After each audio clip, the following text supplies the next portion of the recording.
우리 하나님 말씀을 보겠습니다. 요한계시록입니다. 요한계시록 13장입니다.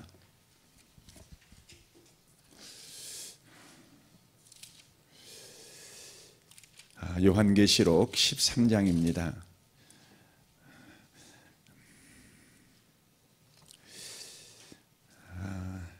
11절 말씀부터 말씀을 보겠습니다. 11절 말씀입니다. 11절부터 15절까지 기록된 말씀을 보겠습니다. 11절부터 15절까지입니다. 함께 말씀을 읽겠습니다. 내가 보매 또 다른 짐승이 땅에서 올라오니 어린 양같이 두 뿔이 있고 용처럼 말을 하더라. 그가 먼저 나온 짐승의 모든 권세를 그 앞에서 행하고 땅과 땅에 사는 자들을 처음 짐승에게 경배하게 하니 곧 죽게 되었던 상처가 나은 자니라. 큰 이적을 행하되 심지어 사람들 앞에서 불이 하늘에서부터 땅에 내려오게 하고 짐승 앞에서 받은 바 이적을 행함으로 땅에 거하는 자들을 미혹하며 땅에 거하는 자들에게 이르기를 칼에 상하였다 살아난 짐승을 위하여 우상을 만들라 하더라. 그가 권세를 받아 그 짐승의 우상에게 생기를 주어 그 짐승의 우상으로 말하게 하고 또 짐승의 우상에게 경배하지 아니하는 자는 맺히든 다 죽이게 하더라. 아멘. 아멘. 우리는 계속해서 종말을 사는 교회 이해라는 제목으로 하나님의 말씀을 나누고 있습니다. 우리는 이 앞주에 우리가 1절 말씀을 통해서 바다에서 올라오는 짐승에 대해서 우리가 함께 나누었습니다. 이 바다에서 올라오는 짐승은 노마나 바벨론이나 페르시아나 헬라처럼 하나님을 대적하고 교회를 정치적으로 물리적으로 대적하는 오고 오는 모든 세대의 그 마귀의 세력을 총칭한다고 말씀을 드렸습니다. 그뿐만 아니라 바다에서 올라오는 짐승은 이렇게 유형적인 조직 또 세력 인물만을 말하는 것이 아니라 무형적인 것들도 바다에서 올라오는 짐승으로 성경은 이야기를 합니다. 그러니까 바다에서 올라오는 짐승에서 무형적인 것이라는 것은 뭐 정신적인 것, 철학적인 것, 이념이나 유행이나 시대정신, 그런데 그것이 바로 교회를 핍박하고 하나님을 바로 대적하는 바로 물리적이고 정치적인 힘으로 바로 오는 세력들을 바로 이야기하고 있습니다. 그러니까 여러분과 제가 오늘날의 시대를 보면 그 오늘날에도 유형적인 그 바다에서 올라오는 짐승이 있고 또 무형적인 바다에서 올라오는 짐승들이 바로 있는 것을 바로 보게 되어집니다. 그러니까 지금 어떤 정치 권력을 동원해서 바로 교회를 박해하는 실제 이런 그 나라의 정치적인 권세, 물리적인 권세를 쓰는 세력들이 있죠. 또 그뿐만이 아니라 우리가 소위 뭐 공산주의, 또 우리가 또 보고 있는 그 중국의 마오니즘 이런 것들, 또 스탈리즘 또 이런 것들이죠. 또 히틀러의 나치즘 이런 것들이 다 어떤 것으로 쓰여지냐면 바다에서 올라오는 짐승, 곧 무형적인 것으로 쓰여집니다.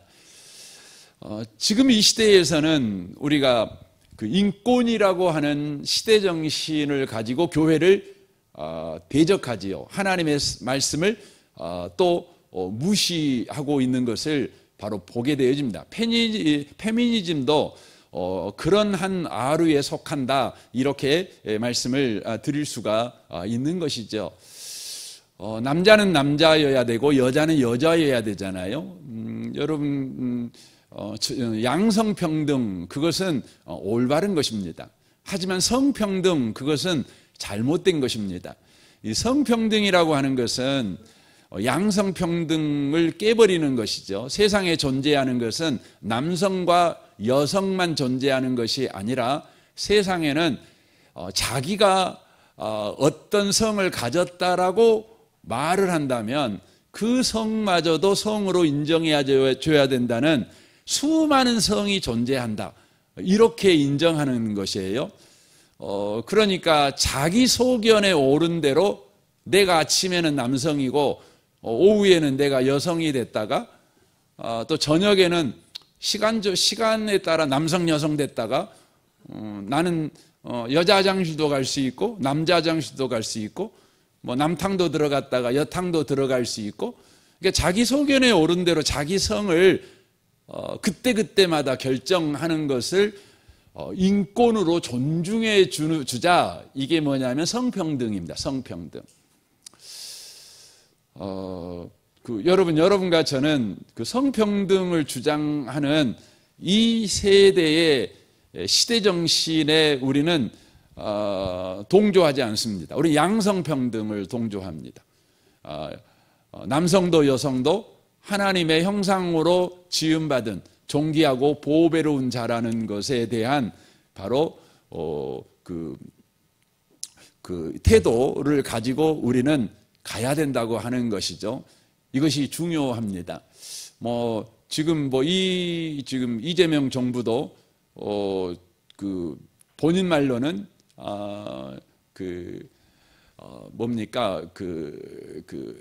차별금지법 안에 동성자들을 넣는 것은 안 하겠다, 이런 이야기를 했어요. 저는 감사하게 생각을 해요. 그럼에도 불구하고 그분이 이야기하는 것은 그런 방향으로 가는 것은 옳지만 나라가 할 일이 너무 많으니까 그런 일을 하려다 보면 너무나 많은 그런 저항이 일어나고 국가가 할 일을 못하기 때문에 그건 자기 때는 안 하겠다라는 식으로 지금 이야기를 하고 있어요. 그러면서도 지금 이제 정부 조직을 바꿀 때에 지금 확정된 것인지 어쩐 건지는 모르겠지만 나오는 이야기가 여성가정부를 바로 성평등 가족부로 바꾸겠다, 이런 이야기가 나오는 것을 약간 들어본 적이 있어요. 확정된 것인지는 어쩐 건지는 모르겠지만 여러분, 국가가 그렇게 가는 것은 국가가 시대정신을 따라서 가는 것입니다. 여러분, 시대정신이라는 것을 우리는 언제나 경계해야 된다는 걸 놓치지 않으셨으면 좋겠어요. 시대정신이라는 건 쉽게 말하면 이 시대의 유행을 따라가는 것입니다. 이 시대의 사람들이 합의해서 이게 더 좋아라고 하는 사람들의 합의를 쫓아가는 게 시대정신이지요. 우리 한국은 문화적으로 신바람이라는 문화가 있어요. 그래서 우리나라는 일순간에 그냥 분위기가 막 바뀌는 겁니다. 어떤 여론이 형성되면 그런 것이 있습니다. 그래서 저와 여러분이 이런 세대에서 바로 시대정신이 바다에서 올라오는 짐승이구나, 이 부분을 여러분과 제가 놓치시면 안 된다는 것입니다. 그래서 바다에서 올라오는 짐승은 실제 바다에서 기어 올라오는 그 짐승을 이야기하고 있는 것이 아니라 무형적이고 유형적으로 하나님을 대적하고 교회를 박해하는 바로 세력들을 이야기한다는 것을 우리가 기억하실 필요가 있습니다. 그런데 이것들이 박해할 때에 두 가지 방식으로 박해한다는 것이죠. 첫 번째는 핍박이라는 방식으로, 또 하나는 미혹이라는 방식으로 바로 우리를 핍박합니다. 근데 그 핍박을 할 때 핍박과 미혹으로 하나님을 대적하고 교회를 박해하는데 그 방식이 뭐냐? 그러면 교회로 하여금, 그러니까 교회가 박해받는다 이 말은 교회가 이제 예배드리지 못하고 기도하지 못하고 이런 방식으로도 핍박이 가할 수 있지만 더 궁극적인 방식은 뭐냐면 교회가 핍박을 받는 것은 교회가 세속화되는 거예요. 그러니까 우리 예배 드리죠. 초대교회 때는 핍박의 방식이 예배 못 드리게 하는 거잖아요. 그러니까 초대교회 때 왜 핍박을 했냐면 이런 논리입니다. 로마 시대의 문화 자체에서 교회는 자기들이 볼 때 이 불순분자들이에요. 사회를 어지럽게 하는 것이에요. 그러니까 로마라는 문화가 최상의 문화예요. 로마라는 세상이 최고예요. 그러면 그 문화를 쫓아가는 사람들은 정상적인 사람이에요. 그런데 교회가 그 문화에 동조를 안 하는 겁니다. 그 문화를 안 쫓아가는 것이죠. 그러니까 그 문화를 쫓아가지 않는 자들이 바로 예배하고 기도하고 예수님을 믿는다고 하니까 그래서 핍박하는 겁니다. 그러니까 목적은 뭐냐면 예배드려서 핍박하는 게 아니라 예수 믿어서 핍박하는 게 아니에요. 그 근본 이유가 뭐냐면 로마를 따라가지 않는 거예요. 로마의 문화를 따라가지 않는 거예요. 로마의 풍속을 따라가지 않는 거예요.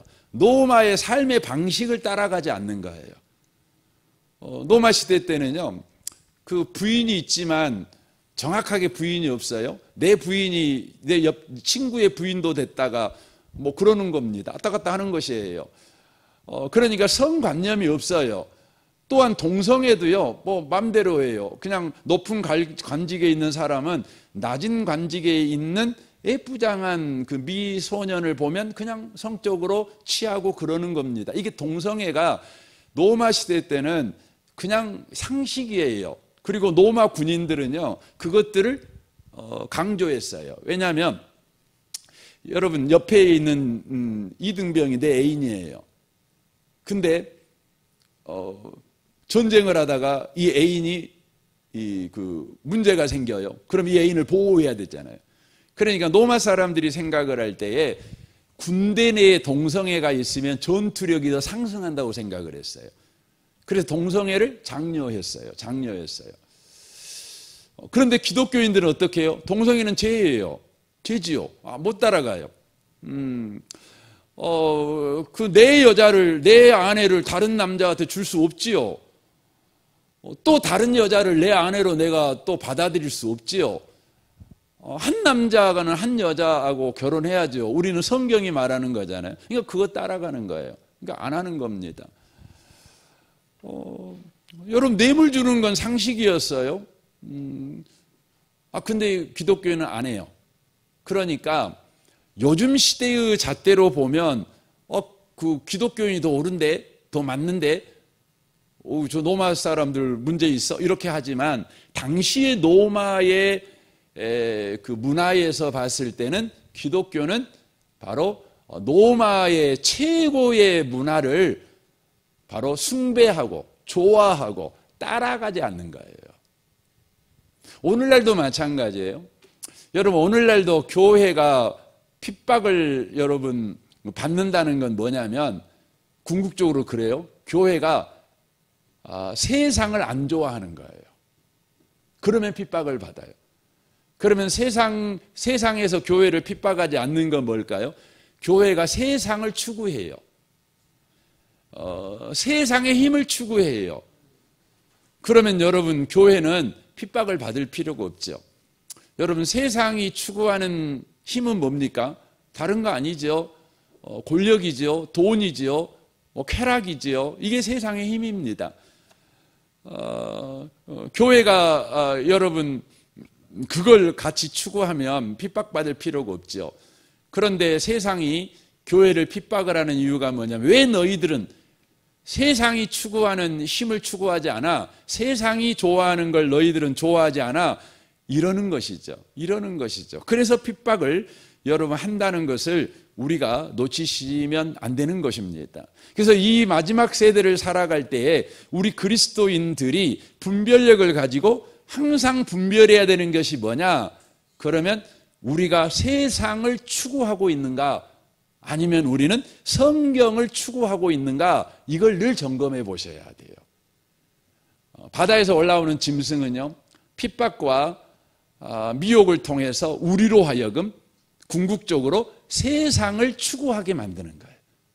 이게 그 핍박과 미혹의 목적이라는 것을 우리가 놓치시지 않으셨으면 좋겠습니다. 그러니까 이렇게 생각하시면 돼요. 여러분, 우리 초대교회는요, 세상을 추구하지 않아요. 세상이 추구하는 걸 추구하지 않았어요. 세상이 추구하는 건 아주 쉬운 예로 뭐냐면 거대한 건물이에요. 어마어마한 군중들이에요. 엄청난 돈이에요. 근데 초대교회는 그걸 추구하지 않았어요. 그러니까 핍박받는 거죠. 그래서 초대교회는 어떻게 했냐면 그냥 집에서요 모였어요. 그냥 건물을 안 가졌어요. 그랬죠. 그리고 헌금이 들어오면 그 헌금 가지고 뭐 교회에 어떤 행사를 하거나 뭐 이런 거 안 해요. 뭐 하냐면 그거 가지고 그냥 가난한 사람이 있으면 구제하고 전도할 사람 있으면 그걸 쓰고 그러는 겁니다. 그러는 겁니다. 정치적 힘을 과시하지 않아요. 그랬다는 것이죠. 사랑하는 성도 여러분, 지금 이 종말을 향해서 가고 있는 그 세계 교회를 향해서 주님은 요한계시록을 통해서 교회가 어떠해야 되는지를 지금 말씀하고 있는 것이에요. 그런데 이 바다에서 올라오는 짐승이 이 거대 제국이고 뭐 이렇게 말씀을 드렸잖아요. 근데 이것들이 뭐하고 똑같냐면 모래성을 쌓은 것과 똑같다 이렇게 말씀을 드렸죠. 이것들이 일순간에 무너져 버린다는 거죠. 뭐에 의해서요? 우리가 이 앞주 다니엘서 2장을 통해서 봤던 것처럼 바로 손대지 아니하는 돌이 바로 이것들을 일순간에 부셔버린다는 것입니다. 이 손대지 않는 돌, 이것을 우리는 뜨인 돌이라고 이해하고 있잖아요. 뜨인 돌, 이것이 나와서 일순간에 없애버린다는 것이죠. 이것은 지금 바다에서 올라오는 짐승에게 교회가 어떻게 승리하는가를 바로 보여주는 이야기입니다. 교회는 어떻게 이 세상 권력과 시대 정신과 거대한 이 물질로 또 거대한 조직으로 교회를 핍박하는 이 세상을 어떻게 이길 것인가, 이것을 바로 보여주는 것이죠. 요한일서 5장 4절에 보면 이렇게 말씀합니다.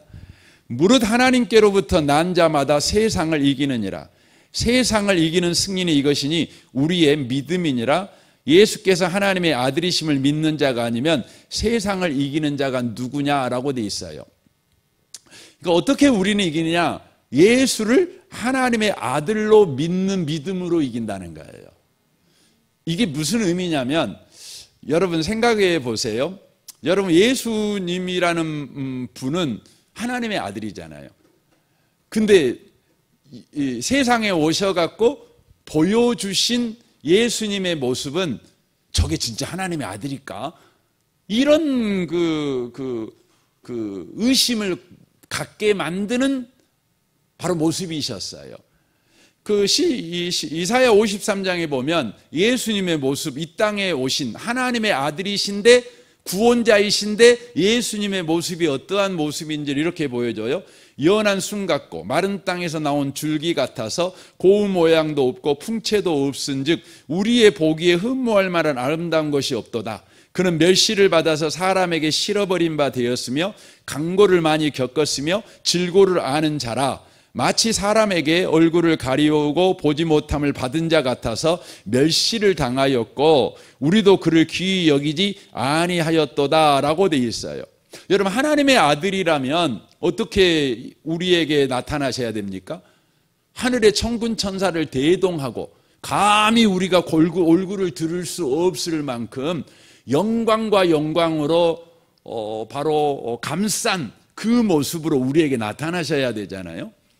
근데 예수님은 어떤 모습이셨냐면 연한 순 같고 고운 모양도 없어요. 풍채도 없었어요. 그래서 우리가 보기에 아름다운 것이 전혀 없어서 멸시를 받으신 분이셔요. 사람들에게 싫어하심을 당한 분이셨어요. 강고를 많이 겪었어요. 강고라고 하는 건 질병의 고통을 많이 겪었다 이 말이에요. 질고를 겪으셨어요. 또 멸시를 당하셨어요. 고통을 당했죠.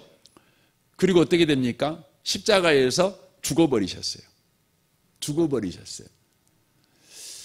그게 예수님입니다. 그게 하나님의 아들입니다.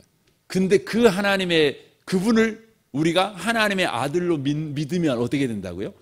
세상을 이긴대요. 그 말이 안 되잖아요. 여러분이 누구 세상에서 지금 누구 뒤따라다녀야 성공하겠어요?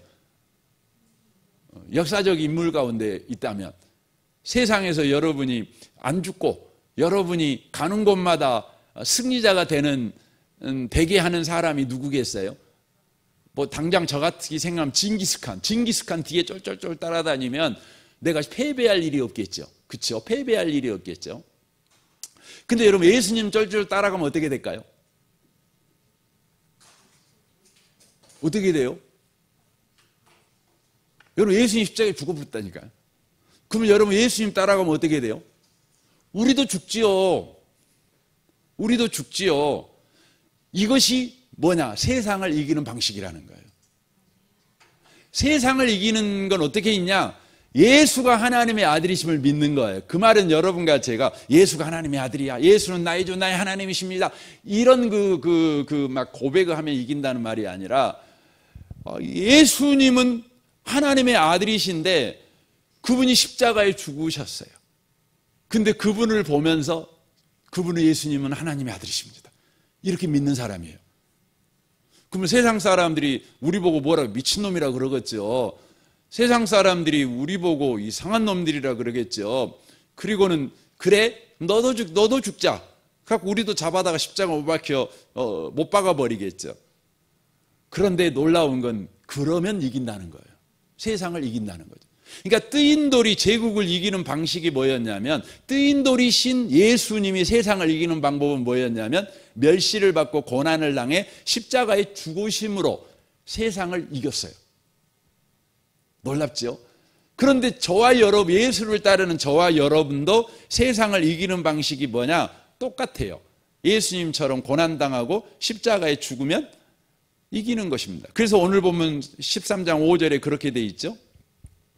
짐승이 큰 말과 참남된 말하는 입을 받고 또 42달을 일할 권세를 받으니라. 짐승이 입을 벌려 하나님을 향하여 해방하되 그의 이름과 그의 장막과 하늘에 거하는 자들을 해방하더라. 또 권세를 받아 성도들과 싸워 이기게 되고 각 족속과 백성과 방언과 나라를 다스리는 권세를 받으니라고 돼 있어요. 여기에 보면 어떻게 보면 성도가 졌어요. 어떻게 해요? 왜 졌어요? 왜 졌냐면 성도들이 마귀가 원하는 핍박하는 목적, 우리를 미혹하는 목적이 뭐예요? 세상을 경배해라. 세상의 힘을 경배해라. 세상이 추구하는 걸 추구해라. 그런 거예요. 그랬더니 우리가 아니에요. 저는 세상이 추구한 걸 추구할 수가 없어요. 저는 하늘을 추구합니다. 그랬더니 마귀가 어떻게 해요? 우리를 죽여버렸어요. 그래서 우리가 마귀에게 졌어요. 그럼 진 겁니까? 8절을 보십시오. 죽임을 당한 어린 양의 생명책에 창세 이후로 이름이 기록되지 못하고 이 땅에 사는 자들은 다 그 짐승에게 경배하리라 이렇게 돼 있어요. 그러니까 우리는 마귀를 경배 안 해갖고 세상을 경배 안 해갖고 죽었어요. 죽었는데 우리 이름은 어디에 기록되어 있다는 거예요? 생명책에 기록되어 있어요. 근데 마귀에게 바다에서 올라오는 짐승에게 죽임을 안 당하기 위해서 마귀가 시킨 대로 세상을 좋아해요. 세상을 추구해요. 세상의 성공을 추구하고 세상의 쾌락을 추구하고 세상에서 더 잘 되는 걸 추구하고 이렇게 사는 거죠. 그런데 그 사람들은 결국 어떻게 됐어요? 생명책에 이름이 기록이 안 돼요. 이름이 기록이 안 돼요. 이 말은 굉장히 모순된 말인데 우리가 마귀에게 지니까 그것이 결국은 마귀에게 이긴 거예요. 마귀에게 동조한 사람들이 인생을 이긴 자가 아니라 결국 그들은 생명책에 그 이름이 기록되지 못하는 자가 된다는 거예요. 여러분 기독교의 역사를 여러분 보세요. 기독교의 역사는 뭐 1, 2년이 아니에요. 당장 예수님이 승천하신 이후부터만 봐도 2000년의 역사잖아요. 2000년의 역사예요. 요즘 많은 사람들이 기독교를 되게 촌스럽고 무식한 종교로 이해를 해요. 여러분 그렇지 않습니다. 기독교는 2000년의 역사를 갖고 있는데 그냥 온 게 아니에요. 여러분, 기독교의 그 깊이는 너무 깊어요. 정말 깊어요. 어떤 철학, 어떤 종교도요, 여러분 기독교의 호수에 오면 여러분 그것들은 호수에 던져지는 조약돌에 불과해요. 기독교는 너무 깊어요. 근데 기독교의 역사를 여러분 보시면 이 성경 말씀이 그대로 역사 속에서 현실화됩니다. 그러니까 기독교가 어떻게 세상을 지금까지 이겨왔냐? 이길 때를 가만히 보면 언제나 그 시대의 그리스도인들이 바로 예수님처럼 바로 세상에 져서 죽어요. 감옥에 가고 집 빼앗기고 직장도 빼앗기고 그래요.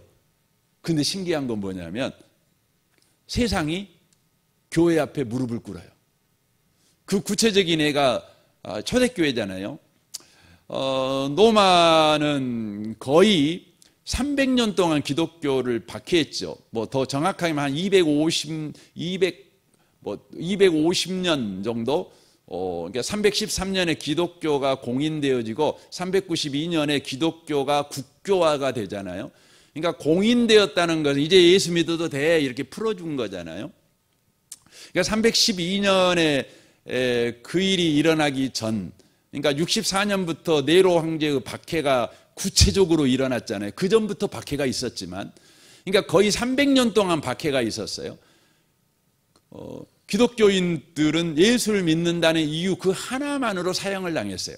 그러니까 로마 황제가 칙령을 내릴 때 기독교인들은 재판을 할 필요가 없었어요. 이렇게 사람을 죽였어요. 너 기독교인이냐? 물어봐요. 그러면 예. 그럼 바로 죽여. 이 사람이 기독교를 믿는다는 것이 죄인지 아니 이런 거 평가하지 않아요. 그냥 죽여요. 그냥 죽여요. 그런데 놀라운 거예요. 이건 그 로마 역사에 기록되어 있는 이야기들이에요. 뭐냐면 그 당시의 로마는요, 기독교인들을 처음에는 잡아 죽이러 다녔지만 나중에는 어떻게 하냐면 놔둬요. 그리고 이웃이 신고를 하면 잡아다가 물어봐요. 너 기독교인이냐? 물어봐요. 그러면 예, 그러면 죽여요. 그런데 역사에 의하면 어느 누구도 너 기독교인이냐? 라고 말할 때 아니요 라고 말한 사람이 없어요. 예, 그렇습니다. 죽어요. 죽는 것이 뻔한데 죽여요. 그러면 그 사람이 죽지요. 그러면 여러분 기독교인들이 다 숨어버리지 않겠어요? 그렇지 않았어요. 기독교인들이 이쪽에서 저쪽에 손 들고 나와요. 나도 기독교인인데요. 그래서 죽여요. 근데 놀라운 건 콘스탄트 대제가 기독교를 공인할 때에 로마 전역에 기독교인이 몇 프로였느냐? 그러면 기독교인이 10% 정도 됐어요. 10% 대단한 겁니다. 10% 대단한 것입니다. 그리고 기독교가 공인되어 가지고 데오도시누스가 기독교를 국교로 하기 전까지, 그러니까 거의 한 80년 정도 기간이잖아요. 80년 기간 동안에 예수를 믿는다는 사람들의 퍼센트가 어떻게 되냐면 약 80% 정도로 늘어납니다. 그러니까 로마 제국의 기독교인이 80%가 됩니다. 근데 그때에는 세상이 핍박하지 않지만 교회가 그들을 받아들일 때에 어떻게 받아들이냐면 바로 하나님의 말씀에 의하여 철저하게 그들을 검증하고 받아들입니다. 우리 한국 초대교회도 그랬잖아요. 우리 한국 초대교회도요, 교회로 성도들을 받아들일 때 그냥 교회 오면 아무나 오시고 그렇게 안 했어요. 처음에 올 때는 아무나 오라 그래요. 근데 세례를 줄 때에는 당신 첩 있어 없어 물어봐요. 담배 해? 술 해? 다 물어봐요. 안 한다고 해야 줘요. 당신 정말 예수 믿냐고, 증거 있냐고. 그래야 줘요. 만약에 하나라도 하면 안 줘요. 다음으로 미룹시다. 미뤄요. 세계 역사학자들은 한결같이 이야기해요. 기독교가 세계를 이겼어요. 어떻게 해요? 바로 세상 권력에 졌을 때 교회는 세상을 이겼어요. 신비하지만 그랬어요. 근데 392년에 기독교가 국교화가 돼요. 여러분, 국교화가 된 거하고 공인된 거하고 차이가 뭐냐면, 공인됐다는 것은 뭐냐면 이제 예수를 믿어도 됩니다. 예수 믿는 거 이제부터 죄인이 아니에요 라는 의미입니다. 그런데 이제 국교가 됐다는 말은 뭐냐면 예수 안 믿으면 죄인이 되는 거예요. 교회 안 다니면 죄인이 되는 거예요. 이게 뭐예요? 이게 국교가 된 거예요. 그러니까 그때부터 여러분, 기독교는 어떤 일이 생기냐면 막강한 힘을 가졌어요. 국가 권력도 이기는 힘을 가졌어요. 세상의 어떤 철학도 이기는 힘을 가졌어요. 세상의 어떤 시대 정신도 이겨버리는 힘을 가졌어요. 교회 앞에 그 모든 것이 무릎 꿇을 수 있는 힘을 가졌어요. 교회는 절대 권력에게 지지 않았어요. 그래서 여러분, 중세 1000년 동안 황제들이 교황 앞에 와서 무릎을 꿇어야 했어요. 무릎을 꿇어야 했어요. 교회는 세상 권력을 이겼어요. 근데 놀라운 건 뭐냐면 세상 권력을 이기자 교회는 세상에게 졌어요. 교회는 세상에게 졌어요. 세상에 바로 힘을 추구하는 교회가 돼버렸어요. 세상의 권력을 추구하는 교회가 돼버렸어요. 세상의 행복을 추구하는 교회가 돼버렸어요. 여러분과 저는 이것을 놓치시면 안 돼요. 저는 우리 한국 교회를 지금 보면서 저는 여러 가지 부분에서 기도를 하는 부분이 있어요. 근데 그 중에 하나가 뭐냐면 한국 교회가 국가를 이겨먹으려고 그래. 권력을 이겨먹으려고 그래. 그래서 국가 권력이 교회 말을 안 들으면 가만히 안 두겠다는 바로 태세로 여러분 합니다. 저는 동성연애 부분도 그래요. 동성합법화 이런 부분도 그래요. 여러분, 우리 교회가 해야 될 일은 뭘까요? 국회의원들한테 전화하고 당신들 그렇게 하면 당신 안 찍어줄 거야 이런 걸까요? 아니에요. 저는 언젠가는 여러분 교회가 세계가 우리 한국이 여러분 차별금지법 통과됩니다. 동성애가 합법화되고 동성결혼이 합법화되는 나라가 올 것입니다. 그런 나라가 오지 않도록 교회가 막아야 되는가? 어떻게 그러면 막을 것입니까? 정치 권력보다 더 힘이 세가지고요. 국회의원들 다 예수 믿는 사람만 국회의원 만들어가지고요. 여러분, 그럴 수 없어요. 어떻게 해야 돼요? 여러분, 교회가 여러분 권력에는 지는 거예요. 그러나 세상에는 지면 안 돼요. 교회가 세상을 추구하지 않는 거죠. 한 사람 한 사람이요. 정치하는 사람한테 제가 직접 들은 이야기예요. 정치를 하면서 수없이 많은 교회를 다녔어요. 목회자를 만났고 교회 지도자를 만났고, 그런데 그 사람의 이야기가 그래요. 그 사람이 다 만나지는 않아서 그런 말 함부로 하려는가 모르지만 자기는 신실한 그리스도인을 만나본 적이 없대요. 정말 저 사람은 하나님 믿는 사람이야, 이렇게 고개가 절로 숙여지는 믿음의 사람을 만나본 적이 없대요.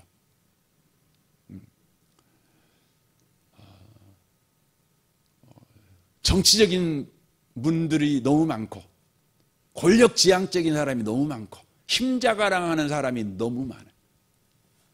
세상이 힘자랑하고 권력자랑하고 그러는데 교회 목회자들이 힘자랑하고 권력자랑하고 그런다는 거예요. 그래서 저한테 직접 부탁하더라고. 목사님, 정말 예수 믿는 사람이 됐으면 좋겠고, 예수 믿는 사람이 뭘 추구한지를, 뭘 지향한지를 보여주셨으면 좋겠다고. 정말 신비합니다. 여러분, 이 요한계시록을 읽어보면 그러니까 바다에서 올라오는 짐승한테 졌어요. 교회가 져요. 밟혀요. 그런데 세상을 이겨요. 참 신기해요. 이겨요. 복음은 더 힘있게 전파돼요. 믿는 자의 수가 나날이 많아져요. 제자의 수가 많아져요. 그렇죠. 요즘 한국 교회에 여러분 교인들이 떠나잖아요. 여러분, 교인은 떠나야 돼요. 제자들은 남을 거예요. 여러분, 교회를 덕보려고 온 사람들, 교회를 하려고 온 사람들은요, 다 떠납니다. 이거 당연합니다. 떠나야죠.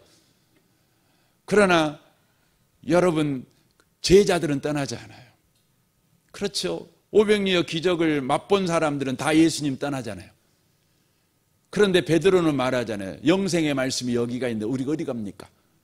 여러분, 영생의 말씀을 만나는 사람은요, 교회에 남습니다. 그래서 여러분, 교회의 성도들이 떠나는 걸 너무 여러분 위기로 느낄 필요 없어요. 여러분 자신을 살펴보셔야 돼요. 나는 지금 영생의 말씀을 붙잡고 있는 사람인가? 이걸 꼭 붙잡으셔야 돼요. 붙잡으셔야 돼요.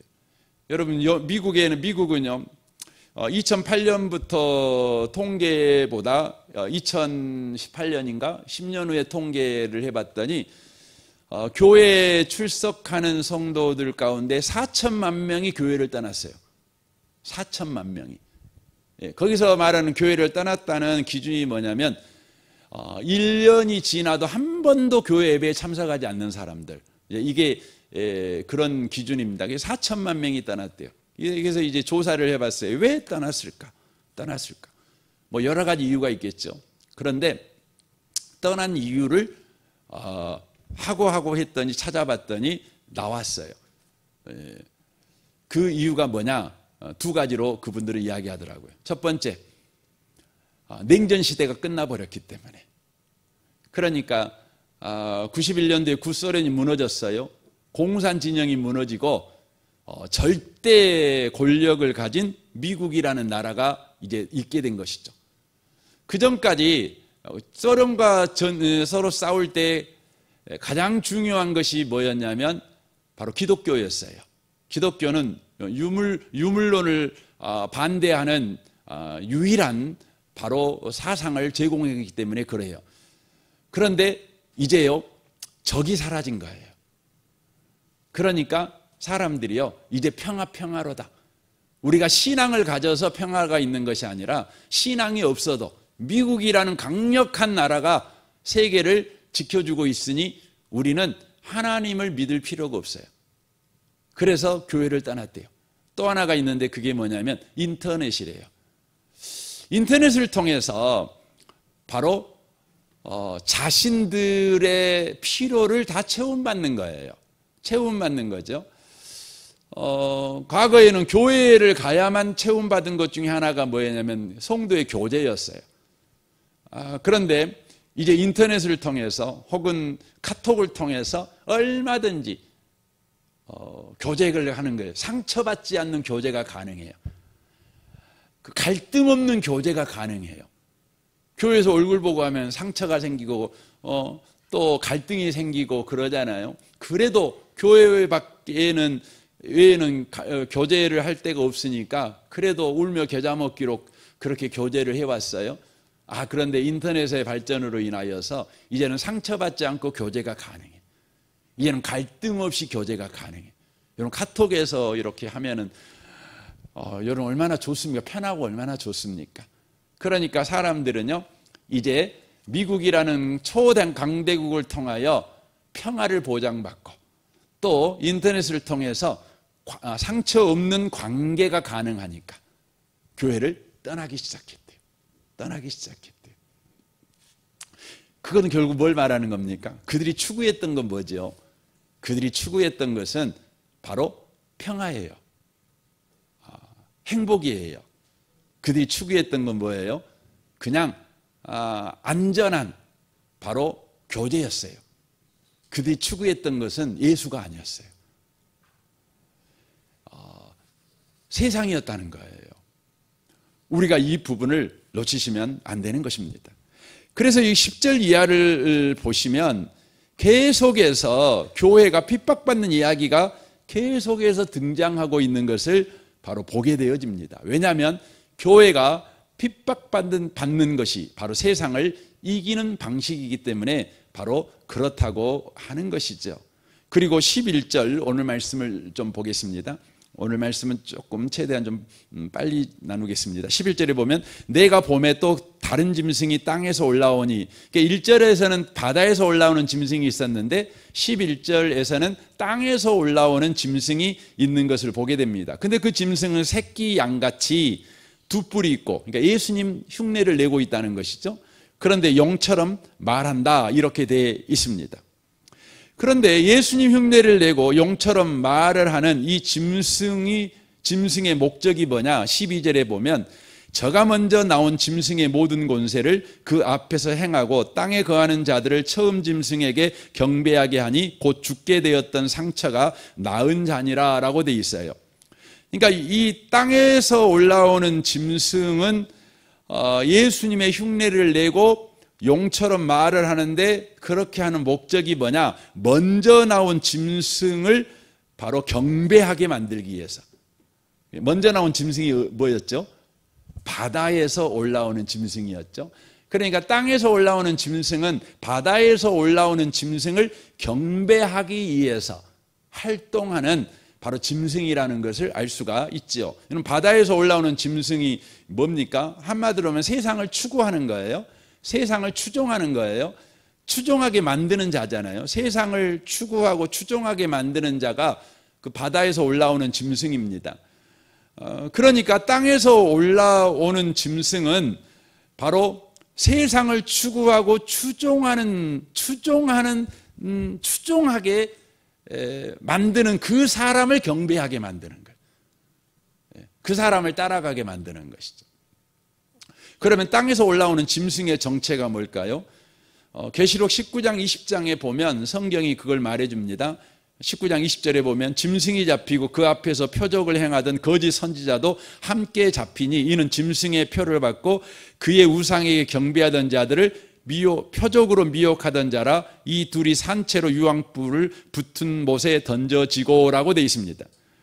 그러니까 바다에서 올라오는 짐승을 경배하게 만드는 땅에서 올라오는 짐승의 정체가 뭐냐? 그러면 거짓 선지자라고 성경은 우리에게 말하고 있습니다.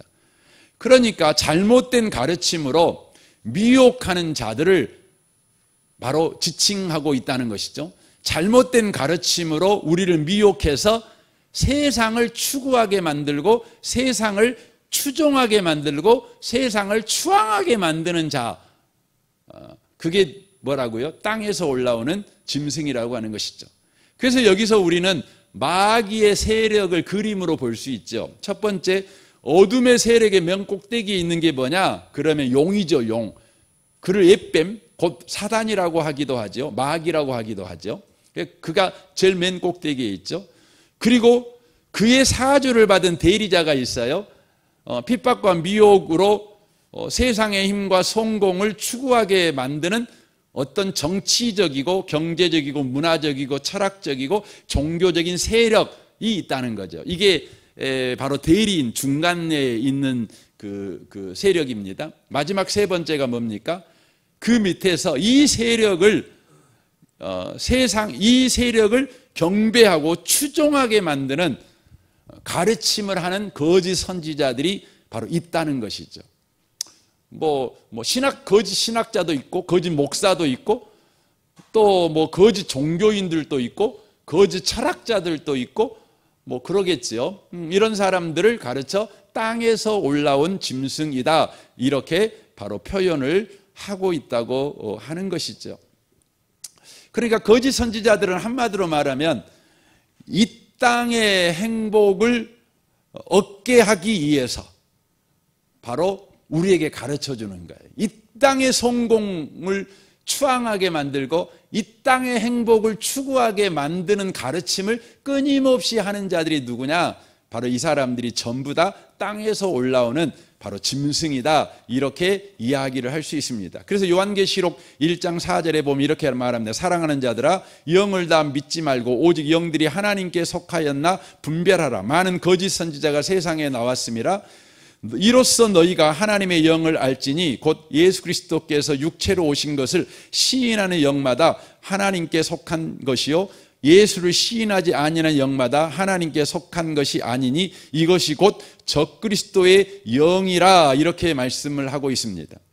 여기에 예수께서 육체로 오신 것을 시인하지 않는다, 이 말이 어떤 의미입니까? 아까 아침에 말했던 것과 똑같아요. 하나님의 아들이신데 예수가 마국간에 오셨어요. 하나님의 아들이신데 예수는 먹을 것도 없었어요. 잠자리도 변변치 못했어요. 그리고 사람들한테 실어버림을 당했어요. 뺨도 맞고 침뱉음을 당했어요. 그의 옷이 찢겨져 부끄러움도 당했어요. 그리고는 십자가에 못 박여 죽어버리셨어요. 죽어버리셨죠. 그런데 우리는 그 예수를요, 우리의 주님으로 믿습니다.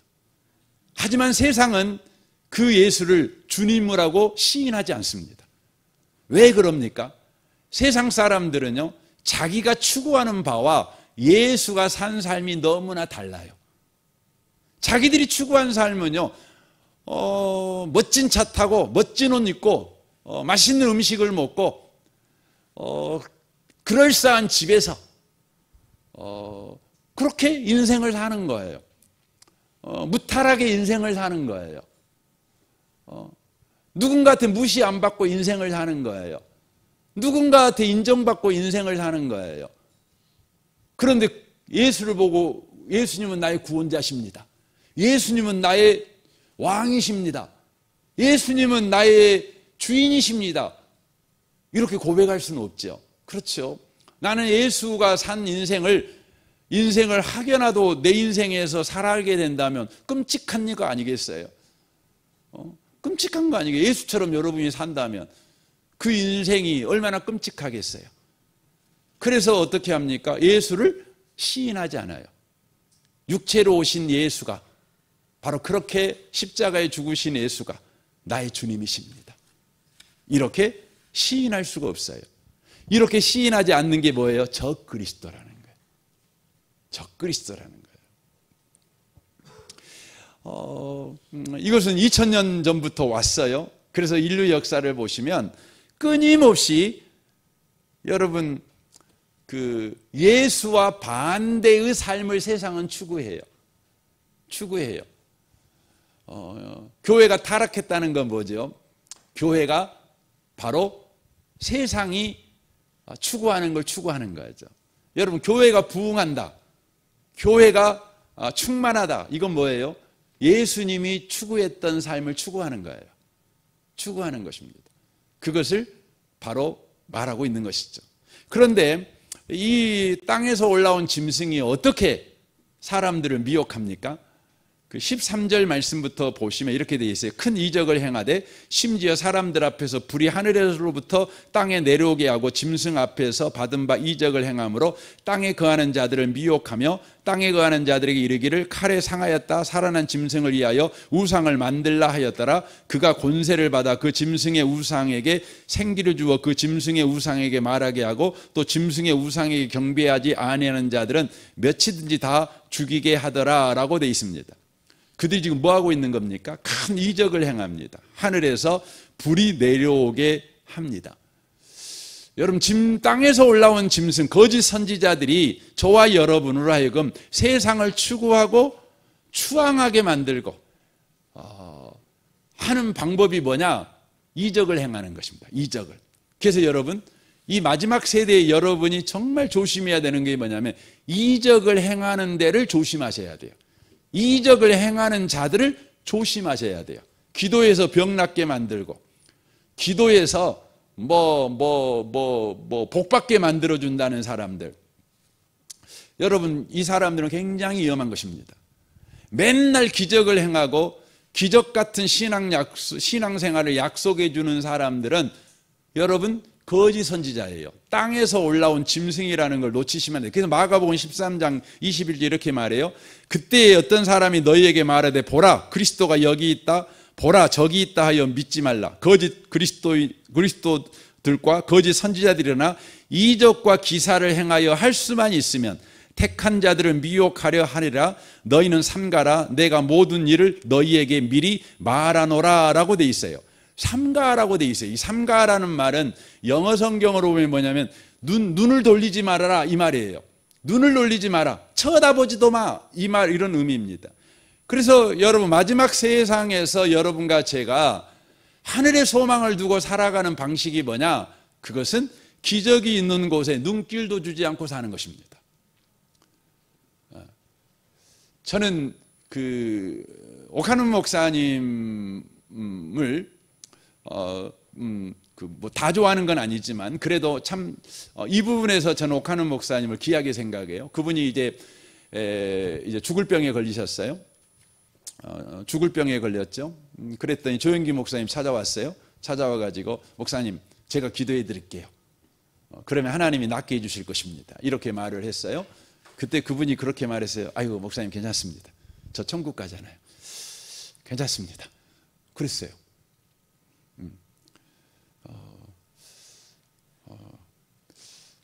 여러분 우리가 이 땅에서 더 기도해가고 건강해지는 게 문제다 이 말을 제가 하려고 하는 게 아니에요. 지금 오카노 목사님이 지금 추구하고 있는 건 뭐냐면 하늘이었다는 거예요. 땅이 아니었다는 거예요.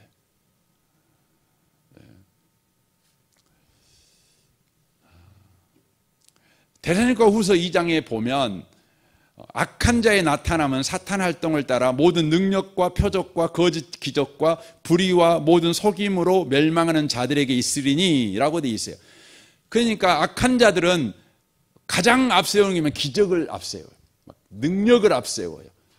막 그 엄청난 일이 일어나죠. 그러나 여러분과 제가 구원을 받는 것은 어떻게 구원받냐? 기적이 우리에게 일어나서 구원받냐?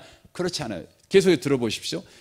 이는 그들이 진리의 사랑을 받지 아니하며 구원함을 받지 못함이라. 주께서 사랑하시는 자들아, 우리가 항상 너희에 관하여 마땅히 하나님께 감사한 것은 하나님이 처음으로 너희를 택하사 성령의 거룩하게 하심과 진리를 믿음으로 구원을 받게 함이니라고 되어 있어요.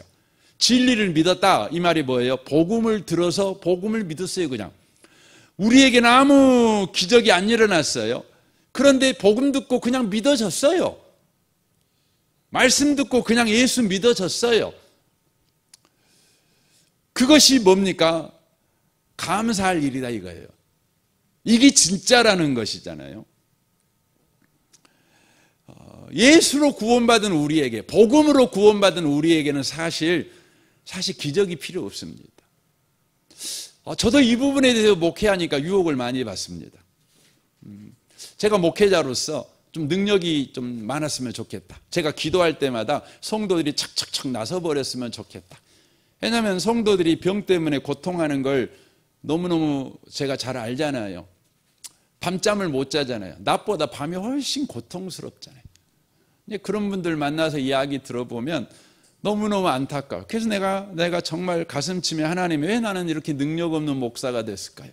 왜 저 성도는, 표현이 좀 거칠어서 죄송합니다. 재수 없어갖고 저 같은 목사가 목회하는 교회를 다니게 되었을까요? 좀 기도하면 척척 나는 목사 밑에 가서 신앙생활 했으면 저렇게 고생 안 했을 텐데 하나님 저에게 좀 능력 좀 주세요. 저 정말 그런 기도 많이 한 적이 있습니다.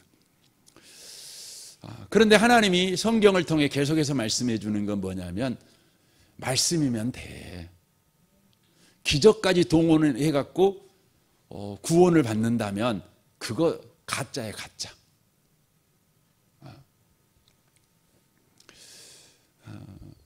여러분 꼭 기억하셨으면 좋겠어요. 마지막 세대의 짐승, 땅에서 올라오는 짐승은 저와 여러분을 미혹합니다. 기적으로요. 능력으로요.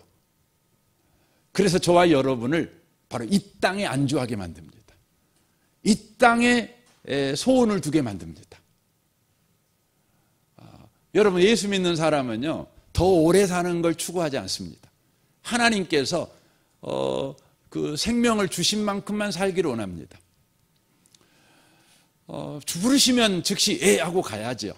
근데 우리는 사실은 이 부분이 어려워요. 주님께서 오늘 저녁 가자 그러면 상당히 섭섭합니다. 왜냐하면 미련이 많아요. 미련이 있어요. 왜 그럴까 생각을 해보면 바로 이 땅에서 저와 여러분이 누린 것이 너무 많아요. 이 땅에서 저와 여러분이 맛본 세상 것의 맛이 많아요. 주님이 가자 할 때 하고 가지 못하는 이유는 또 하나가 있는데 그건 뭐냐면 우리가 하늘 맛을 많이 못 봐서 그래요. 하늘의 맛을. 근데 하늘의 맛은 어떻게 봐요? 말씀으로만 볼 수 있어요. 말씀으로만. 그래서 누가복음 16장에 이야기만 마쳤으면 좋겠습니다. 부자와 나사로 이야기가 나오잖아요. 부자는 죽어서 지옥 가고 나사로는 죽어서 천국 가지요. 아브라함의 품에 안겨 있잖아요. 근데 부자가 너무 고통스러우니까 아브라함에게 부탁 하나 하잖아요. 무슨 부탁합니까? 아이고 아브라함님, 내가 땅에 살 때 진짜 지옥이 있는 줄 알았다면, 내가 진짜 천국이 있는 줄 알았다면 내가 이렇게 안 살았을 것 같습니다. 근데 내가 죽어보니까 진짜 지옥이 있네요. 지옥이 있네요. 근데 나는 어차피 지옥에 왔지만 지금 아직 지옥이 있는 줄도 모르고 사는 내 동생들이 있습니다. 저들이 지옥 안 오게 좀 해주세요. 천국 가게 좀 해주세요. 반드시 나사로가 살아가지고, 죽었던 나가 살아가지고 다시 그 형제들한테 가서 내가 죽어봤더니 천국이 있더라, 죽어봤더니 지옥이 있더라, 이렇게 말하면 그 형제들이 분명히 예수님 믿고 천국 가게 될 것입니다. 그러니 제발 죽은 나사로를 다시 살려갖고 내 형제들한테 가게 해 주십시오, 이렇게 부탁을 합니다. 그때에 아브라함이 이런 이야기 하죠. 31절에 모세와 선지자들에게 듣지 아니하면 비록 죽은 자 가운데서 살아난 자가 있을지라도 구원함을 받지 아니하리라 하였다. 하리라 라고 말합니다. 그러니까 기적을 통해 사람이 구원받느냐? 절대 그렇지 않아요. 근데 마귀는 이 마지막 세대에 거짓 선지자를 동원해 가지고요, 우리를 현혹해요. 뭘로요? 기적으로요. 근데 우리는 당장 기적이 일어나면 구원받는 줄 알아요. 당장 기적이 일어나면 이제 우리가 천국 갈 줄 알아요. 그래서 우리는 기적을 추구합니다. 그런데 성경은 말해요, 기적은 우리를 구원하지 못해요. 구원은 어떻게 와요? 복음으로만 와요. 복음으로만, 말씀으로만 와요. 그래서 사랑하는 성도 여러분, 여러분과 제가 이 마지막 세대의 신앙생활에 갈 때 기적을 추구하는 신앙생활이 아니라 말씀을 추구하는 신앙생활을 저와 여러분이 반드시 하셔야 한다는 거예요. 저는 이곳에 오신 여러분들이 우리 은혜의 복음교회가 계속해서 말씀 위에 든든히 서 있는 교회, 말씀 위에 든든하게 서서 신앙생활하는 성도가 계속해서 배출되어지고 또 그런 성도들이 모이는 우리 은혜의 복음교회가 될 수 있도록 여러분이 여러분 스스로가 먼저 말씀 추구 신앙생활을 꼭 해가셔서 땅에서 올라오는 짐승인 거짓 선지자들에게 미혹당하지 않는 복 있는 분들이 다 되시기를 주님의 이름으로 축원합니다. 아멘. 우리 같이 기도하겠습니다. 오늘 말씀을 우리 생각하고, 주님, 마귀는 오늘도 세상을 추구하고 추앙하게 만들고 그럽니다. 그러나 우리는 하늘을 추구하게 하십시오. 아브라함과 이삭과 야곱은 자기들이 장막에 사는 자처럼, 나그네처럼 이 땅이 자기들의 거주지가 아니라 하늘이 자기의 거주지라는 걸 믿고 그렇게 살았듯이 우리도 그렇게 살아가는 자 되게 하여 주옵소서. 이 마지막 세대에 기적을 추구하는 자가 아니라 말씀을 추구하는 우리가 되게 해 주옵소서. 우리 같이 기도하겠습니다. 오 하나님 아버지, 감사합니다. 주님, 우리의 신앙이 계속해서 말씀 추구의 신앙이 되도록 주님 우리를 축복하여 주옵소서. 오 하나님 아버지, 이 말씀을 우리가 소원하고 바라보며 나아가는 우리가 되게 하여 주시옵소서. 우리는 기적을 추구할 때가 많습니다. 그러나 주님은 말씀하십니다. 기적이 구원을 가져다 주지 못한다는 것입니다. 도리어 기적은 우리를 미혹한다는 것입니다. 주님, 말씀을 추구하는 우리가 되도록 축복하여 주옵소서. 역사시옵소서. 하나님 아버지, 마지막 세대를 살고 있는 우리가 바다에서 기어 올라오는 짐승과 땅에서 올라오는 짐승의 실체가 무엇인지를 바르게 알고 끊임없이 그것들이 핍박과 미혹을 통해 또 기적을 통해 우리를 하여금 세상을 추구하게 만들고 세상을 추앙하게 만들고 이 땅에다가 마음 두게 만든다고 하였사오니 주여, 그들에게 속지 말고 계속해서 하늘을 향한 산 소망을 가지고 살아내는 우리가 되게 하여 주옵소서. 말씀을 추구하는 우리가 되게 하시고, 말씀이면 충분함을 기억하고 그 말씀을 항상 곱씹고 곱씹어 또 묵상하고 묵상해서 영생의 말씀, 생명의 말씀으로 받는 귀한 신앙생활 하도록 주여 축복하여 주옵소서. 예수님의 이름으로 기도합니다. 아멘, 아멘.